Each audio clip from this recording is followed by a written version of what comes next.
Hay que ponerle un poco de humor, ¿cierto? Porque hay tanta cosa mala que pasa, pues. Una sonrisa hace muy bien. Oiga, seguimos, son fomísimos. Son las 9:28. El presidente Kast anunció un proyecto para ampliar la retención de migrantes irregulares desde 5 a 60 días. Una medida que ya suma, por ejemplo, a otra que se tomó en los primeros días de gobierno, ¿verdad? La ampliación de la zanja, la construcción también de zonas de muros para la frontera norte. Bueno, ¿qué efectiva podría ser esta nueva medida, el plan migratorio del gobierno? Bueno, estamos con Rodrigo Sandoval, ex jefe de extranjería y académico de la Universidad Central, que gentilmente nos vuelve a acompañar. ¿Cómo estás, Rodrigo? Hola, Gonzalo, ¿cómo estás? Buen día. Un saludo a todos. Bueno, en primer lugar, me gustaría que, como tú conoces el tema, nos explicaras a todos los que nos ven cómo ves y cómo se puede entender bien esta medida de la extensión de retención.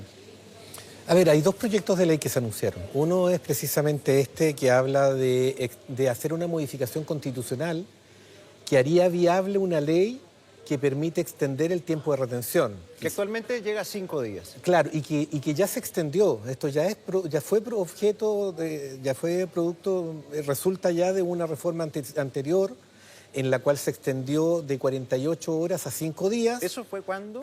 Fue hace como un par de años, fue en el gobierno de Boric.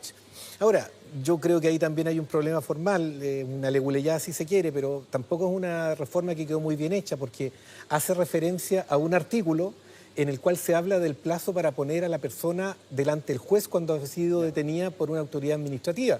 Lo que uno debería entender entonces es qué es lo que estamos haciendo ahí, diciendo que toda expulsión requiere pasar por delante del juez. Nunca se ha precisado ese punto, pero bueno, esta sigue en el tren del mismo error y lo que hace hoy día es extender este plazo y decir que una ley va a fijar un plazo que no puede ser menor a 5 y no más de 60 días. Extendible 2 veces por 60 días más. En la práctica es una reforma constitucional que hace viable una ley que permite retener a las personas que van a ser expulsadas por un periodo de hasta 180 días. Perfecto. ¿Qué crees tú que va a pasar con eso si se aprueba? Independiente si hay agua en la piscina en el Congreso para poder hacer la modificación, pero ¿qué objetivo persigue, crees tú, y qué resultado piensas que puede tener este cambio legal? Lo que hace este proyecto, un proyecto de estas características, es hacer más fácil el trabajo de las policías. Es decir, las policías ya no van a tener que hacer toda una logística operativa respecto a una persona que van a tener que expulsar, porque hay que identificarla, hay que documentarla, hay que pagar el pasaje y sacarla. Y eso a veces toma más tiempo de los 5 días. Es lo que siempre han dicho las policías. Primero se quejaban con el plazo de 2, después con el plazo de 5, ahora aspiran a algo más. Puede ser. Además por la falta de personal que tenemos tanto de carabineros como la PDI es la que hace esto. Pero ¿no? también hay un tema ahí de cierta eficiencia y cierta logística que podría hacerse por parte de las policías y que no haría necesario retener a las personas y hacer esto de forma más eficaz. Porque hay un tema que hemos visto en la práctica, Rodrigo, por ejemplo, y sobre todo en las últimas semanas con el nuevo Ministerio de Seguridad que está haciendo despliegues más masivos, se están haciendo copamientos y se están haciendo controles de identidad afuera del metro, los paraderos, y ya se ha logrado identificar personas irregulares, pero requiere una cantidad de personal importante. Sí, y también yo creo que hay que hacer una racionalidad respecto a qué personas son las que de verdad queremos expulsar, porque esto conversa con otros planes que también el gobierno ha anunciado. Idealmente que tengan antecedentes delictuales. Yo creo que nadie, es que eso que parece tan de perogrullo, a mí me parece... Es súper importante, ¿no? Pero es que a mí me parece que es un consenso básico que podríamos tener todos. Entonces, si quieren, pongámonos de acuerdo y que todas aquellas personas que tengan antecedentes penales, es más, de cierta envergadura podría agregar, estemos todos de acuerdo en que hay que hacer todo lo necesario para expulsarlo. Hasta donde yo entiendo, perdón, no hay distingo en las propuestas que se han planteado, ni ahora ni antes, de hacer esa diferenciación.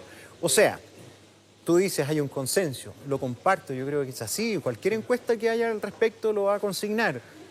Todos queremos que los que tienen antecedentes de delito se vayan. O sea, pero hay muchos que han venido a buscar oportunidades, que se han regularizado, y muchos que no. Y hacer un plan de regularización para los que hayan venido a buscar una oportunidad o a trabajar. Eso parece... ¿Cuántos chilenos ha salido acá? Ni siquiera te hablo de la época de la dictadura. No, muchos chilenos, profesionales incluso, y otras personas que se van a Estados Unidos, que se van a Canadá, que se van a Australia, Nueva Zelanda, a buscar más oportunidades. Sí, hasta hace 10 años por cada extranjero que había en Chile, había 2 chilenos en el exterior. Evidentemente hay que hacer una distinción y el problema con este tipo de medidas es que no hace ese tipo de clasificación. Entonces nos dice, vamos a dar tanto plazo para expulsar, pero no dice a quiénes. Uno de los grandes desafíos que uno tuvo cuando estuvo a cargo de estos temas era precisamente lograr que la policía hiciera un perfilamiento y enfocara los esfuerzos expulsivos, llamémoslos así, en aquellas personas que de verdad significan un riesgo. Porque si no tenemos una contradicción que es bastante absurda, fíjate que nosotros le estamos diciendo por otro lado a aquellas personas que no tienen antecedentes penales, que están trabajando hoy día, aunque sea informalmente, que se encuentran en situación migratoria irregular, que tienen que volver a su país, desde allá pedirnos un permiso para volver a entrar y nosotros les estamos diciendo, hay que ver si es cierto, que van a volver a entrar. Entonces la pregunta que uno tiene que hacerse es, bueno, ¿de verdad queremos que esa gente corra el riesgo de que pierda su trabajo, que salga del país, que se quede 5 o 6 meses, no sabemos cuánto se va a demorar ese permiso, para volver a entrar, solamente por darnos el gusto de haber tenido la razón en que debían haber entrado por la puerta y no la ventana?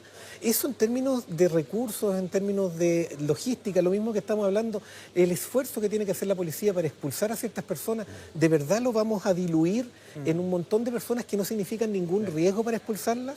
Entonces, el problema con este tipo de medidas es que genera facilidades para que la policía haga su trabajo, pero no genera incentivos para que el foco de ese trabajo de expulsión esté dirigido a aquellas personas que de verdad son riesgosas. Ahora, hay un tema que también parece interesante y aquí lo planteo como recogiendo inquietudes que me han manifestado personas a través de las redes y también conversando en distintos lugares. Mira, estamos enfrentando, como otros países, algunos inconvenientes que tienen que ver con, uno, la capacidad que tienen los países de recibir muchos migrantes, ¿sí? Y eso no es privativo de Chile. Los países tienen una capacidad de entrega, sobre todo cuando hay un Estado que provee de soporte social. El nuestro no es tan benefactor. No es tan benefactor. No. España, Europa y otros países sí que, o sea, financian hasta los cesantes, los paros, ¿no? Dicho eso, está ese asunto, está el costo fiscal, en momentos que tenemos recorte, está mala la cosa, está la salud, está la educación, está la PGU, está el tema de las pensiones, hay mucho empleo irregular, mucho empleo que no cotiza, ¿cierto? Y lo otro, por la otra parte, es que, y aquí no estoy viéndolo de un punto de vista utilitario, pero es una realidad. No tenemos mano de obra en muchos rubros. Hay sectores e industrias que son necesitadas de empleos que no quieren tomar chilenos. Mira, conversaba con una persona que tiene trabajo en el rubro agrícola. En las cosechas no quieren trabajar. Y la única manera de poder sostener el negocio, que es importante para esa industria y también para nuestra distribución, ¿verdad? Y existencia y exportación, son los extranjeros. Lo mismo en la construcción. Entonces, hay una necesidad también. La idea es cómo conversar esa necesidad, perdón, y termino, con la capacidad o el límite que tiene un Estado para poder entregar el soporte social. Y además, la constante queja de los residentes chilenos que han debido recibir migración que no tiene una conducta adecuada en edificios que se han transformado en lugares de mucho esfuerzo y que hoy día son un despelote. Perdóneme. ¿Sí? 3 temas. Que probablemente los viste cuando estabas... Acabas de hacer un barrido por todas las contradicciones de la política migratoria chilena. Que no incluye esas cosas. Y que ninguna de estas medidas que estamos revisando, ninguna aborda eso, porque efectivamente hay una necesidad de hacer un match entre las necesidades que tiene el país y las posibilidades de satisfacer esas necesidades que le ofrece la migración. Hablábamos antes de entrar, el tema demográfico. Chile tiene 0,9 hijos por mujer, necesita 2,1 hijos por mujer para poder mantener su capacidad productiva y densidad demográfica, y estamos en un problema grave que a mí me sorprende que las autoridades no hayan abordado con la urgencia que esto tiene. Cerrando maternidades. Cerrando maternidades y cuidado, a propósito de la escuela y la educación, también cerrando escuelas y también cerrando centros de salud, porque también tenemos que ver que a muchos nos molesta que haya migrantes llenando los centros de salud y los colegios, pero si no hubiera migrantes, muchos de esos centros de salud y colegios tendrían que cerrar porque serían inviables desde el punto de vista de su suficiencia económica. Un gasto inviable. Entonces, la gente tiene más cerca colegios y tiene más cerca centros de salud porque precisamente hay más gente que los usa y dentro de esa gente los migrantes tienen un significado ahí. Entonces, tú acabas de plantear desafíos importantes. El problema está en que esa conversación que tú acabas de plantear no existe. ¿Y por qué no existe? No existe por una falta, primero, esto ya salimos un poco de lo migratorio, yo creo que hay una incapacidad institucional que tiene nuestro sistema para ver desafíos, problemáticas y estrategias más allá de 4 años. Pero ¿sabes qué, Rodrigo? Además de eso, que todo se ve a muy corto plazo, yo creo que tú lo viviste en todo me imagino que fuiste alguna vez al Congreso, manifestaste muchas de estas cosas. Yo no puedo entender por qué los parlamentarios son tan miopes, muchos de ellos. Y lo digo con mucho respeto. Porque ¿Sabes su por qué? incentivo está en 4 años más. Pero es que no puede ser. Mira, yo he tenido varios comentarios, con todo el respeto del mundo, pero más allá de comunicador, periodista, como ciudadano, que nosotros escogemos a las autoridades para que nos representen y legislen en este caso. Ellos sesionan 3 veces a la semana. 3 veces a la semana. Tienen una semana distrital para recorrer sus distritos, conversar con la gente, recibirlos en oficinas que algunos ni siquiera utilizan. Bueno, si conversan con la gente, le van a contar todo esto. Claro. Yo no sé cómo las discusiones no incluyen estas temáticas. No necesitan ni siquiera asesores. No lo entiendo.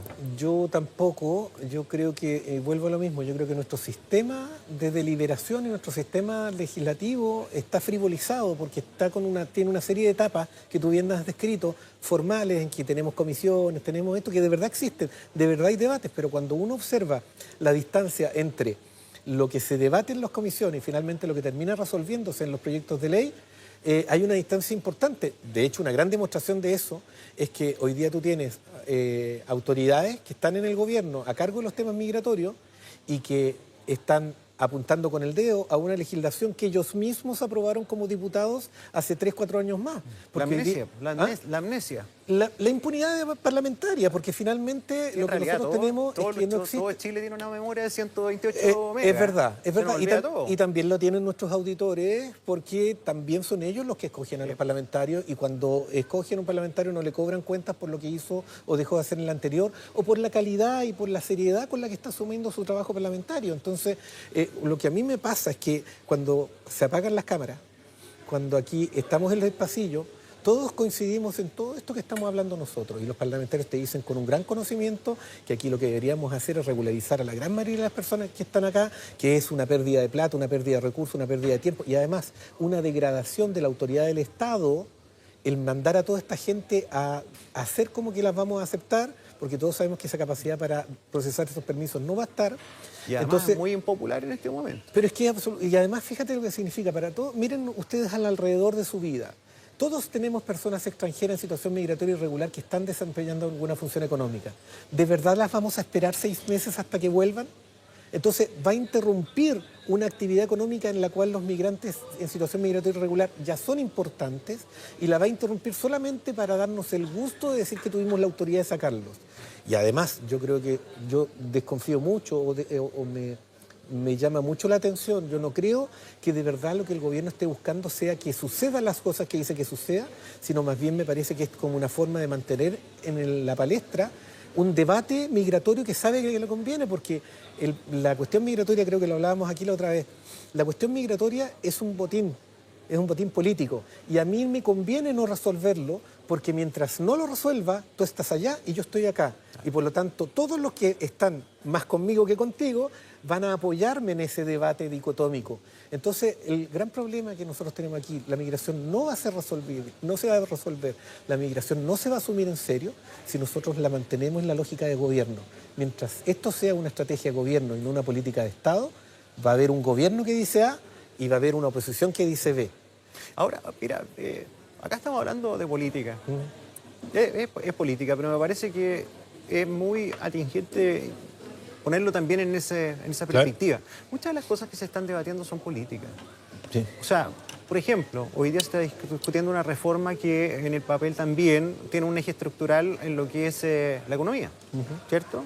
El nivel de deuda mal calculado, el gasto fiscal que ha ido creciendo con muchos años, el nivel de desempleo que ha venido galopando hace por lo menos 7 años, increciendo el empleo juvenil, el empleo femenino. Eso ha sido una tendencia que lleva más de un gobierno, ¿no? Incluso post pandemia esto se empezó ¿cierto? Fue clave. Bueno, ¿por qué hoy día no tenemos políticas de Estado? Mira, yo creo que muchos políticos hacen gárgara con eso, pero no se aplica. Yo creo que los 4 años de vida útil de los gobiernos hace mucho efecto en aquello. Sí. Uno, ¿qué es lo único que ha sido política pública a lo largo de los años? En la época del presidente Lagos, no me digan que soy fanático, es un hecho de la causa. El presidente Lagos tuvo 6 años de gobierno. Se legisló en materias que fueron políticas de Estado porque hubo tiempo. Sí. Concesiones, con todas las críticas que se le pueden hacer. Se aumentó la infraestructura pública, grandes inversiones, en minería. Se diversificó la economía. El plan Auge, Sí, claro. el plan Transantiago, también criticable porque lo implementaron mal después. Después de eso, lo único que hay como política pública, gobierno después, post-Lagos, metro. Es que ahí el gobierno tiene una oportunidad importante Sí. y yo algo quise ver en lo que eran las declaraciones del ministro ministro Arrau cuando asumió. Él cuando reconoce que existe una política anterior y asume que esa es la carretera dentro del cual, más allá de las limitaciones legales... Pero criticaron harto de la oposición. Bueno, ¿Cómo vaya a ser lo mismo que el presidente Boric? es que hacen mal en la oposición porque precisamente eso atrinchera al gobierno en su dinámica defensiva e impide que saquemos esos temas de esta lógica, vuelvo lo mismo, el clivaje, como le llamaba Meo, y por lo tanto no lo resolvemos. Y aquí yo, quizás es un emplazamiento, es muy grave lo que estamos haciendo hoy día en materia migratoria, no solamente desde el punto de vista de la economía, en fin, entre paréntesis, estamos por un lado diciendo que a los casinos les vamos a reconocer los ingresos que tienen para que puedan tributar y a los migrantes no le estamos dando esa posibilidad. Y uno debería preguntarse... Que las apuestas online. Claro, y uno debería preguntarse, ¿qué es lo más perverso?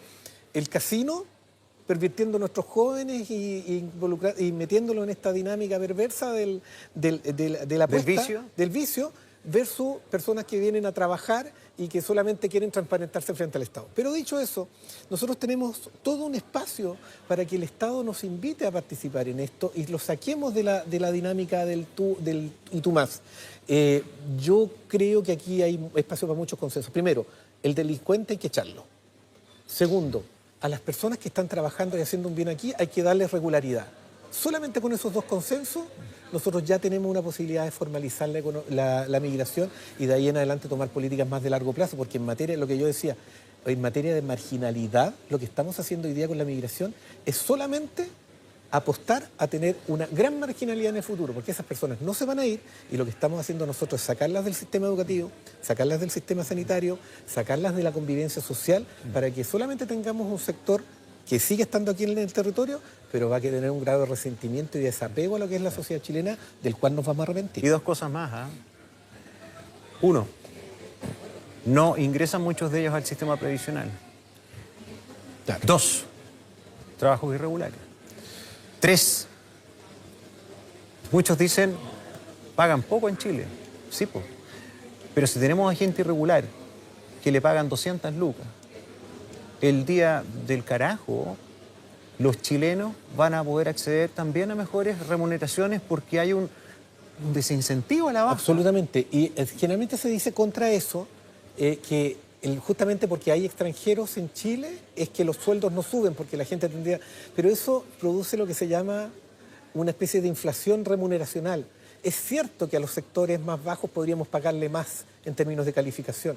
Pero si nosotros le pagamos más a esos sectores, empiezan todos los sectores que vienen arriba a pedir más aumento en términos de sus remuneraciones y terminamos pagando todos nosotros más por todos los tipos de servicios que tenemos que contratar y todo se encarece.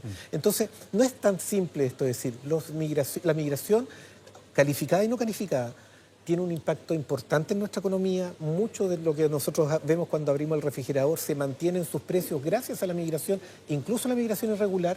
Hay países como Estados Unidos que un 5% de su mano de obra es migración irregular, precisamente porque cumple un rol en la economía.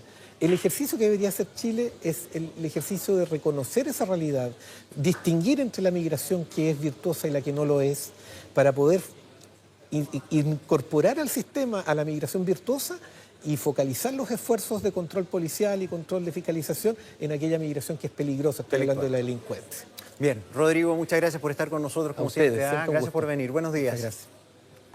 Ahora.